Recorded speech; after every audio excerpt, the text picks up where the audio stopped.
Magandang araw sa inyong lahat. Bago ko pa sisimulan ang aking munting talumpati, ay hayaan niyo muna akong magpakilala. Ako si Binibining Ella Mariel A. Hulagting at akin ang sisimulan ng aking talumpati sa pamamagitan ng isang linya ng kanta. Anak ng Pasig naman kayo, tapon doon, tapon dito. Di nyo alam ang tinatapon nyo, ay bukas ko at ng buong mundo. Sino ba sa inyo ang nakarinig na ng kantang Anak ng Pasig? Marahil marami sa inyo ay hindi man lang ito alam. Aminin nyo man o sa hindi, tayong mga kabataan ay hindi tumatangkilik sa ganitong mga musika.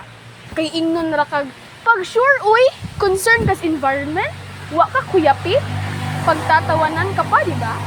Ngunit ito ay isang malungkot na katotohanan. Bata man o matanda, tama ang kanta. Tapon doon, tapon dito. Di ba? Marami ang nagsasabi, ang disiplina sa pagtatapon ng basura ay nagmumula sa sarili. Ito, balat lang to ng candy, di ba? Ba't tinatapon niyo lang sa kalsada? Sabi pa nga ng kanta, di nyo alam ang tinatapon nyo, ay bukas ko at ng buong mundo. Hindi man natin batid, maliit man o malaking basura na ating itatapon, nakasalalay rito ang kung anong mundo sa susunod na henerasyon ang kanilang matatamasa.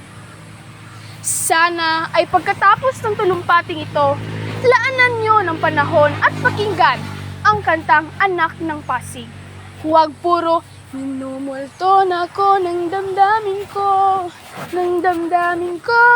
Di mo ba ako lisanin? O di pa ba sapat pagpapahirap sa'kin? Multo? Walang multo. Dahil sa katunayan, ang totoong multo ay ang mawala ng tuluyan ang ganda nitong ating mundo. Maraming salamat.